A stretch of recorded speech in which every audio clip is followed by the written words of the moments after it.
from the campus of the University of Nebraska at Omaha. Consider This, a program of issues and information behind today's news.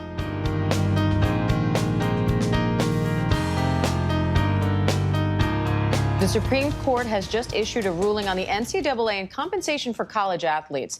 The High Court has ruled the NCAA was violating antitrust law by capping what student athletes can receive by way of education-related gifts and benefits. The NCAA and its biggest athletic conferences wanted the justices to overturn a ruling abolishing the limits, saying it would erode the amateur nature of college sports and open the door to pay for play. But athletes argued the rules unfairly suppress their ability to be rewarded for valuable skills and abilities. Hi everyone, I'm Kathy Wyatt. Welcome to this week's edition of Consider This. Our topic, name, image, and likeness policy. We have two guests today. The first is Brian Carey. Brian is the Associate Athletic Director for Compliance at UNO. The second guest is Garrett Classy. Garrett is the Interim Athletic Director at UNL and joins us via Zoom. Thank you both so much for being here. Thank you. Brian, I want to start with you. Let's go back to June 21st and that Supreme Court ruling. What basically did it say? Well, first of all, thanks for having me here today. So like in the opening that we just heard, the Supreme Court on June 21st came down with a ruling essentially banning the NCAA from prohibiting individual institutions from providing education-related benefits to student athletes. And that's what Justice Gorsuch was talking about in his opinion. But really the importance of that case are much bigger than that from my perspective in that, and you can see it in Judge Kavanaugh's concurring opinion where he says essentially the NCAA's the justification of amateurism that they've been using for so many decades to kind of shield the pay for play for student athletes to keep from going that far is going to be lost from now on. They've got to come up with ways other than amateurism to limit any kind of pay that student athletes are going to get eventually. So what that means, I don't know exactly, but the first kind of hint towards that is the NIL ruling or rules that we got from the individual states that passed it last week, saying that student athletes you know, from now on, they'll be able to monetize their name, image, and likeness. So it's much broader than just the education resources that can be provided. It kind of is that last straw in the amateurism model as we know it. Okay. What are the sports sanctioned by the NCAA? So there are, and Garrett can correct me if I'm wrong here, I believe there's 24 sports, men's and women's, on most of those sports. So about 45 to 50 sports if you use men's and women's individually. Okay, so we're talking about any player of any sport at any college or university, is that correct? Well, so for the NCAA, it's just for the NCAA schools.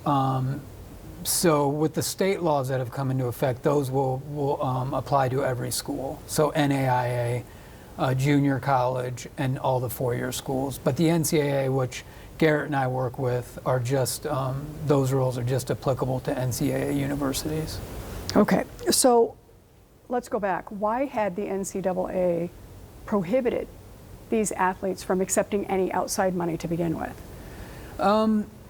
So the amateurism model, which has kind of evolved over time, it began with, you know, these are students, student athletes, students come first, wanted to keep the focus on the academic piece, and any kind of monetary gain from being an athlete would chip away at that academic piece was what the fear was.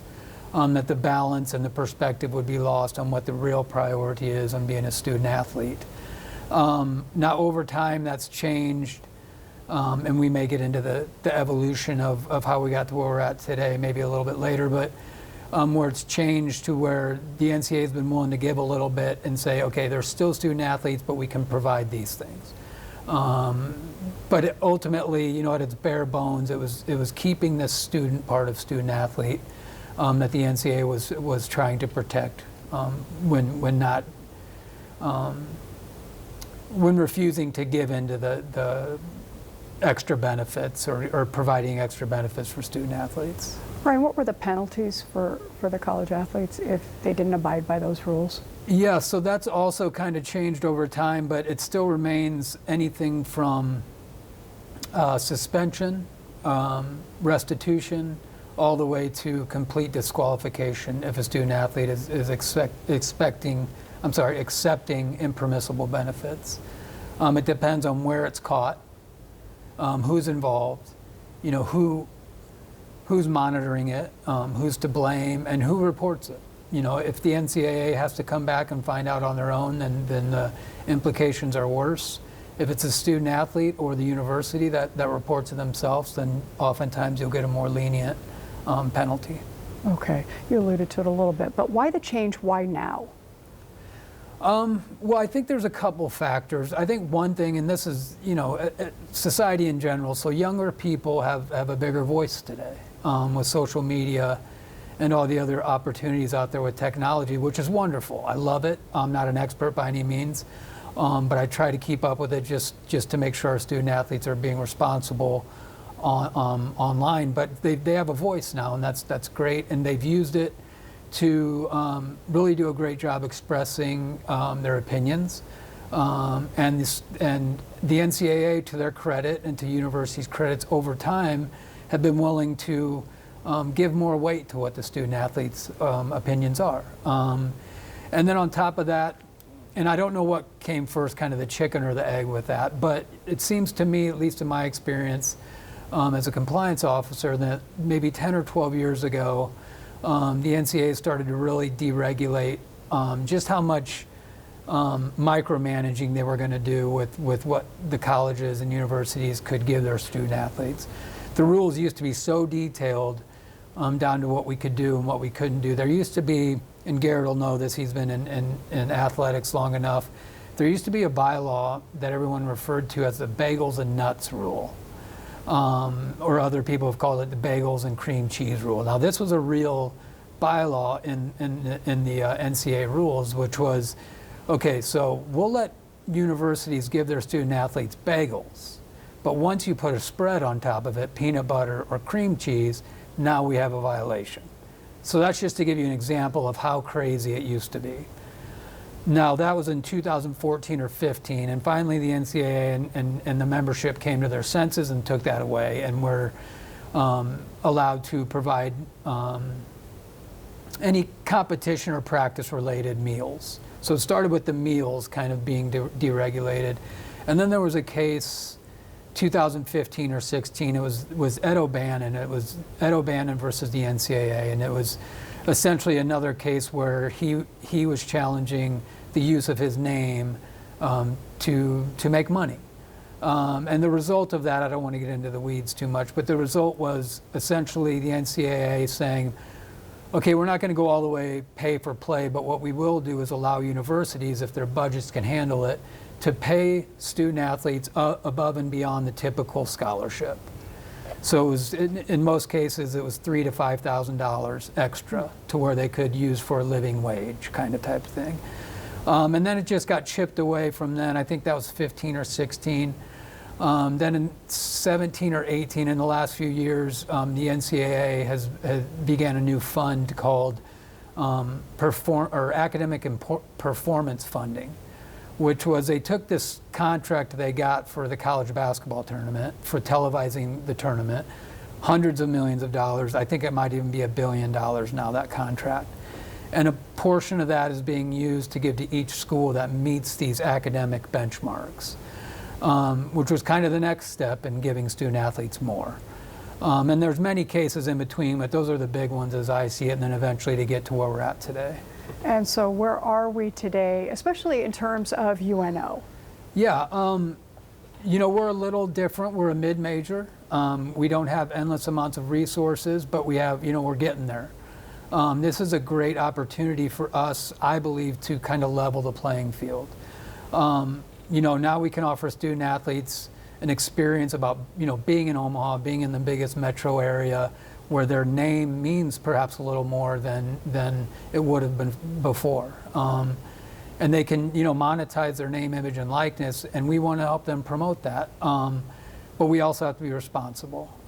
We want to give them the best experience we can within the rules, and to make sure they understand, just like we do with social media, that once it's out there, it's hard to get rid of. Be careful of who you work with, who you partnership with. Think of the long term, which young people, I was the same way. It's difficult to convince them that, time flies by and some things catch up with you pretty quickly. But we want them to maximize this opportunity, and we will be using a third-party objective business. I think Lincoln is using one as well. We're using one that will help us educate, monitor. It gives them an opportunity for student athletes to disclose their money-making opportunities quickly with an app. But yeah, we're looking at it as a positive to improve their student athlete experience, which ultimately will, I think Garrett will agree, we believe ultimately the best experience is to leave with a great degree, to graduate with a great degree, to win some championships on the way, and now if they can leave with a little bit of money in their pocket, even better. So we look at it as a real good thing at UNL. Thank you, Brian. And I'm going to change over now to Garrett Classy, who joins us from UNL. And I want to take it back to March of 2020. Brian alluded to this, Open Doors. What's the story here, Garrett? Well, Open Doors have been great partners for quite some time with UNL, and they've been, they started actually right off campus here. Two former Nebraska football players, Blake Lawrence and Adi Kunalik, started this business about 10 years ago. And really how it started was helping professional athletes. Started with Prince Amukamara, a former cornerback here at UNL, that went on and helped them really monetize his brand and really create his following on social media. And so how it pertains to Nebraska was that we felt like we didn't know if NCAA NIL legislation would pass. We felt pretty confident that it would. It was definitely the route it was headed. But we wanted to bring them in to work with every single one of our 650 student athletes to really educate them on their social media. And what that means is, what should you put on social media to really increase your brand awareness? When should you be posting? What you should be posting? They went through and did an assessment on every one of our social media accounts for our student athletes, assigned a letter grade, and then they gave a final report on what they need to do to improve their social media standing. And I think that was important because even if NCAA NIL legislation did not pass, these are skills that they were going to need throughout the rest of their lives, as if they were promoting their own business, working in marketing, went on to be professional athletes. So Open Doors has been incredible partners for a long time, and we're very happy that they decided to partner with University of Nebraska at Lincoln. Okay, and then July, same year, the governor signs into law the Nebraska Fair Pay to Play. We're going to put that up for our viewers, Garrett, but tell us basically, in essence, what this says.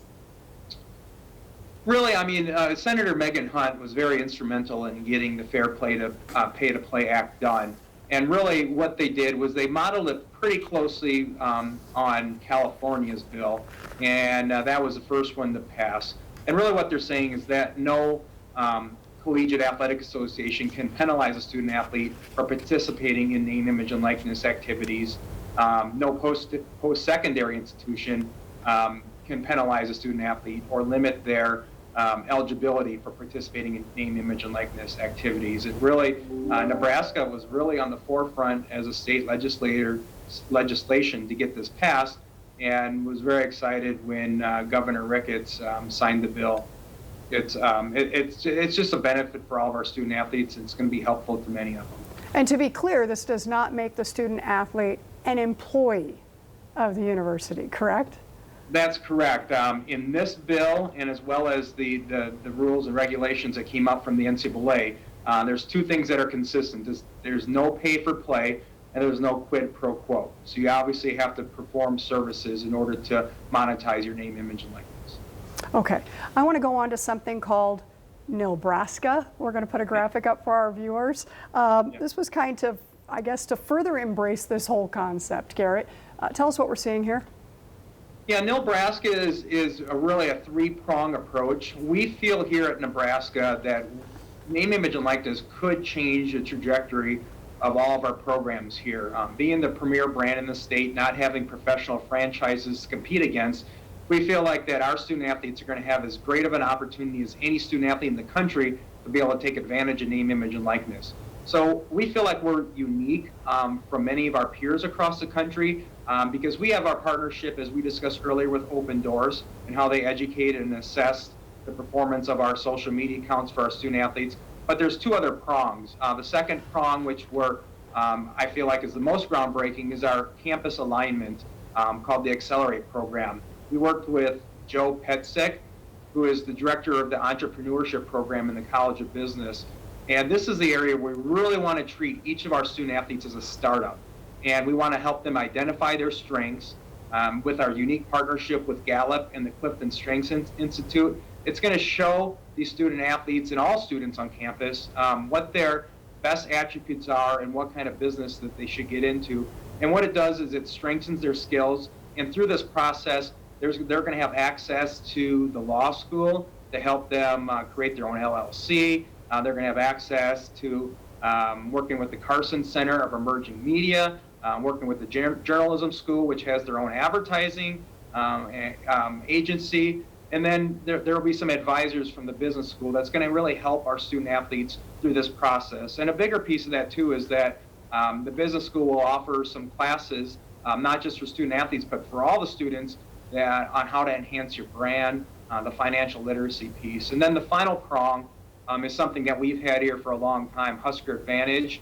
We have a world-class life skills area led by Keith Zimmer, and they're going to have, all student athletes have to have mandatory training on their personal strengths, on brand building, communication, and financial literacy. So we feel like this three-prong approach is going to be very helpful as we move forward through name, image, and likeness. Okay, so let's apply this. Various ways that these student athletes are going to be able to receive money then. Yeah, I mean, the possibilities are endless. I mean, I think what everyone really talks about is the whole, hey, I'm going to be an influencer in social media. I'm going to retweet this. I'm going to endorse this product. And that's a big part of it. But at the end of the day, they're going to have opportunities to start their own business. They're going to be able to start their own camps in their hometown. I mean, given the passion of Husker Nation, we may have a walk-on right guard from Hastings, Nebraska, that was a very popular high school player that could go back to Hastings, start a football camp, and make thousands of dollars in the summer. So you have start your own business. You have autograph appearances. You have just general appearances at car dealerships, at restaurants, you name it. We have a volleyball player that started her own clothing line. We have a football player that started their own clothing line. And so I think the opportunities are endless and limitless, and we have some very creative, very smart student athletes. They're gonna do very well for themselves. Well, and it sounds like you've done a great job, your due diligence actually, not only in Lincoln but in Omaha, of educating these athletes on the various ways that they can go about this to be on an even playing field, pun intended, right? But even going so far as to say to these young people, if all of these things we've already told you aren't quite sinking in, you can get your own agent, right? I mean, so they're going to be able to hire agents, people with whom they walk through all of this, correct? Correct. A marketing agent is what they can hire as long as they're licensed in the state of Nebraska, yes. And I think that's where, with our policy, we wanted to make sure that we're able to help these student athletes make really good decisions on what deals to accept, what's fair market value, and agents to use, because there are people out there trying to make the quick buck. And even from the professional contract side, we want to educate them so they make the best decisions. They're not being taken advantage of. That's important to us. We want to make sure that those checks and balances are in place. Garrett, what is not permitted under this policy? Well, if you base it on what the NCAA released, a whole lot of everything is permitted. What's permitted here in the state of Nebraska is a little bit different. There's an approval process to be able to use a company that we already have an existing contract with. So it's not saying it's off the table. We just want to be aware of these deals and have approval process. As far as using the IP, the intellectual property of the University of Nebraska, the marks, the logos, the sayings, Go Big Red, all those have to go through approval process. At this time, they're unable to use any video or photographs that were taken by the university. So there are some limitations, and a lot of those limitations are in place not to limit the student athletes, but more so protect the university in case there are some bad actors out there that are trying to make an easy dollar off of our student athletes. I want to ask this question of both of you. We have fierce competitors in our athletes now somewhat competing for dollars. And you can just imagine, let's put these folks in a locker room, right? And one is really doing very, very well, and maybe the others aren't. I mean, there are going to be some dynamics at play here, surely. And Brian, I want to start with you on that question. Thoughts? I think, so we already deal with that at some points during the season, right, about playing time and things about, like that, and are they being treated fairly? So I think this just has the chance of maybe making that even worse. It's all about character, right? We need to, first of all, recruit good kids that are about team first, and that's what we do for the most part. But they are, they're human beings, and it's human nature to want mine. And so it's about educating, it's about having a place for them to come and talk before they do anything drastic, like leave the team because they feel like they're not getting compensated enough. And just being prepared and make sure that they feel free to come talk to me or their coaches or Trev or anyone else in the department, and we can just work things out. It's new to all of us. So let's work this out as a team. Let's make sure we try to make everybody as happy and comfortable as possible so they can go out on the court or the playing field and compete for one another. Yeah, good points. Garrett, what would you say to that? Yeah, I think Brian hit the nail on the head. He really, it's about who you recruit, it's about your team chemistry, it's about the environment we create as athletic directors and in an athletic department that's important. I mean, the one thing I will say early on, and we don't have 100% of the data, we've had student athletes from 19 different teams already receive name, image, and likeness deals. And so I just feel like we're so in such a unique position here at the University of Nebraska that there's going to be, obviously not everyone's going to get the elite dollars, but there's going to be a piece of the pie to go around for those student athletes that have an interest in doing this. Okay. There are going to be folks watching who say, it's about time we got to this point. But there are others who may argue, look, we're kind of muddying the waters here when it comes to amateur versus professional sports. Garrett, I'll start with you on this one. What's your reaction to that? Well, I think the one thing that people need to realize that are 100% in favor of it, as we are, is that we've done a lot, and Brian did a remarkable job explaining the history of the NCAA and some of the deregulation. But if you see what we invest in these young men and women as far as nutrition, gear, academic support, life skills, strength and conditioning, they get quite a benefit here. And so, for a lot of student athletes, that is very important. But at the end of the day, the other side of the spectrum is that, hey, why is Nebraska making X for being on television? And why is this jersey being sold in the Husker shop and I'm not getting a cut of it? So, there's two sides to it, and I obviously understand both sides of it. And I think it's important that, this is only something that has been this has been available to every student on any campus in America forever. So actually, if you look at it that way, we're a little bit behind the times. Any student on any campus, if you're an elite guitar player, trombonist, you name it, you are able to monetize your name, image, and likeness. So we're finally able to give the student athletes the same rights that the general student body has had forever.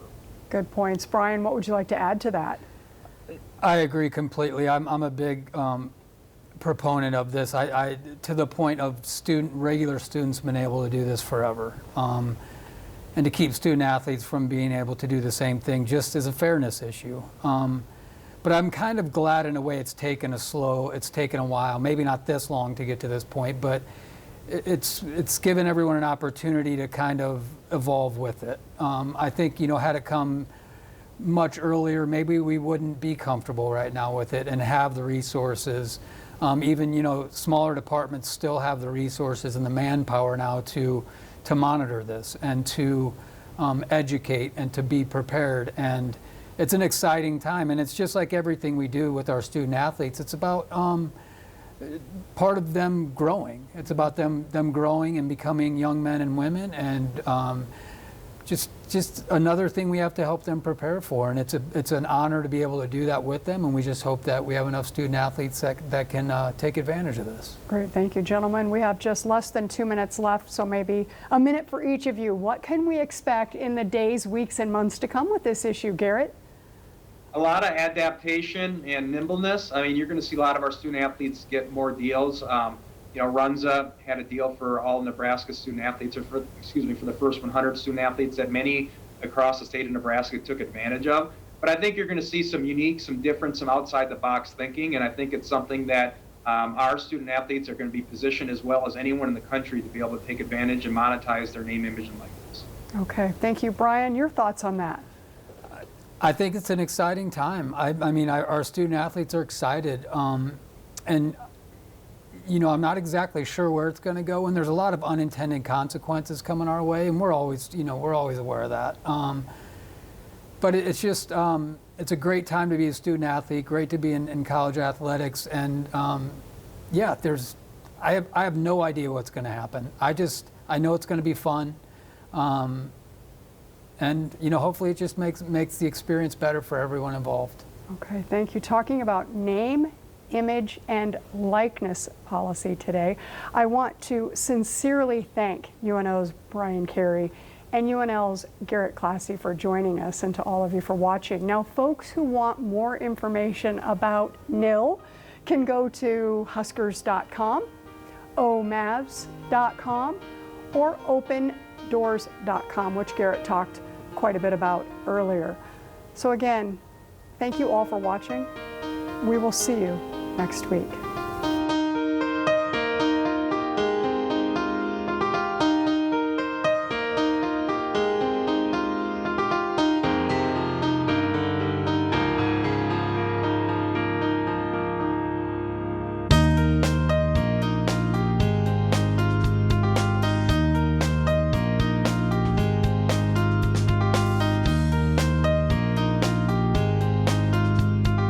Consider This is an issues and information program produced by UNO Television. More information and program archives can be found at nebraskapublicmedia.org/considerthis. If you'd like to share your comments about this program, call UNO Television at 402-554-2516 during regular business hours, or send an email to cwyatt@unomaha.edu.